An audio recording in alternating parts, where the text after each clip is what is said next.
Ne le connaissent pas, Modou Lo, c'est le roi des arènes, le meilleur lutteur sénégalais depuis 2019, un règne sans partage.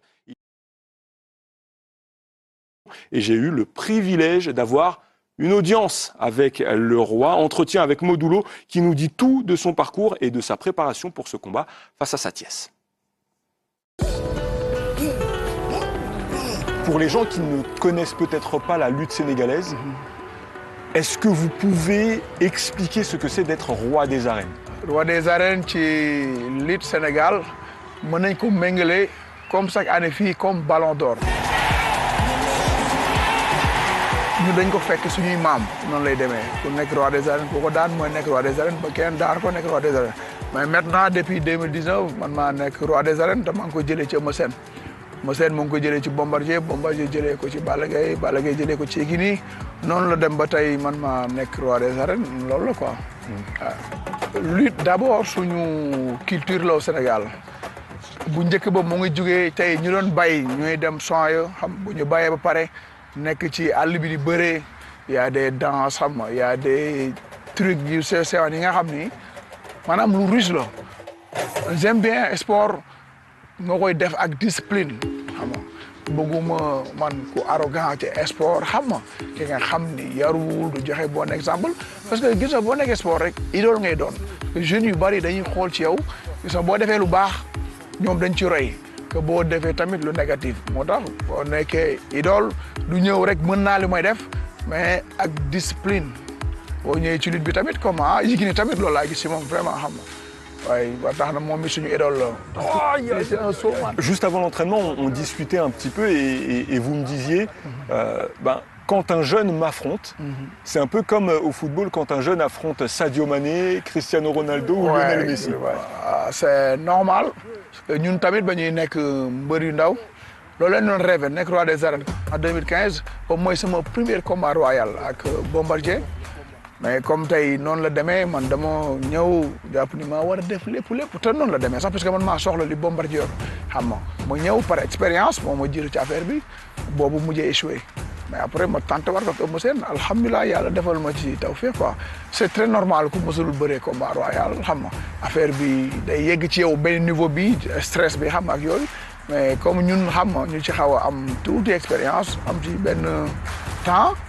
amul stress amul benn stress daal waaye. Vous êtes dans les arènes depuis 2006. Est-ce que ce combat contre Sathiès, c'est le plus grand combat de votre carrière? Bon bëri naa xam ténor yu bari ci lamb bis bu nekk am naa ko ci lamb bu mag la bu ma respecté la mais lamb la comme lamb yëpp waaw. Et je sais que évidemment sur la lutte. Vous mettez vraiment le maximum, mais vous aimez beaucoup les frappes aussi, parce qu'on est dans la lutte avec frappe. Et vous avez même fait un stage avec Souleymane Sissoko, le boxeur. Racontez-moi comment ça s'est passé. Di ngay pratiquer bëre noonu nga war a jàngee tamit xeex xam nga comme li nga wax ñëw nañ ci benn phase stage bi fii ñoo ngi ci ak Souleymane Sissoko ak famille xam nga mu jàppale ñu ci côté boxe bi bu baax a baax. pas tey rek depuis longtemps sax bu ñu amee combat des fois moom mu ñëw Sénégal des fois ñu ñëw fii xam nga travail ak moom comme moom loolu mooy métier am 100% mu accompagne ci bu baax a baax. tax na ñoom ñaar yëpp la ñu def Souleymane di ko nuyu de passage bu baax di kontaan ci moom vraiment parce que gis nañ soutien am fii vraiment. des fois di nga jël benn 4-5 mois bi nga xam ni 100% da ngay nekk ci préparation bi dañ koy def ak plaisir xam nga ba tax na. supporters yi wala amateurs yi ñoom ñoo lay yërëm quoi mais yow da nga koy def ak plaisir vraiment. lu ñuy wax lamb Sénégal sport national la mais tamit affaire de gox la xam nga maanaam gox bu ëpp champion maanaam loolu titre la ci gox bi xam nga ba tax na ñun Parcelles alhamdulilah quoi tey fierté bu mag la ñu am ci lamb kenn du wax lamb Sénégal Afrique te tuddoo Parcelles xam nga. J'ai besoin de vous poser une question sur tout l'aspect mystique autour de la lutte sénégalaise. C'est très important, mais je sais que vous avez réduit un peu cet aspect mystique-là. Vous vous êtes un petit peu écarté. Est-ce que vous pouvez me dire quelque chose là-dessus?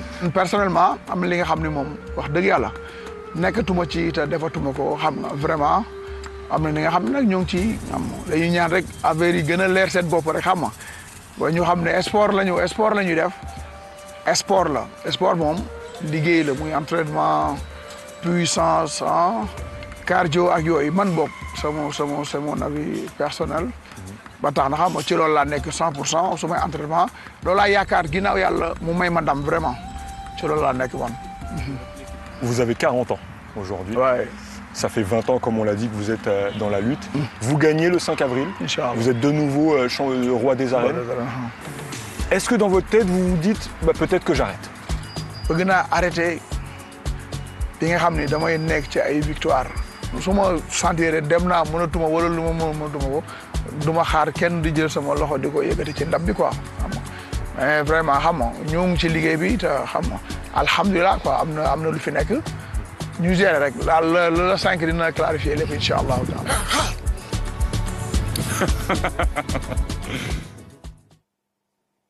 Et on remercie Célian Maginel pour la captation et Babacar Diarra pour la traduction en Wolof. Malik, vous les avez rencontrés, ces lutteurs sénégalais, ce sont de véritables stars. Et l'idée de les voir évoluer dans leur milieu habituel, hein,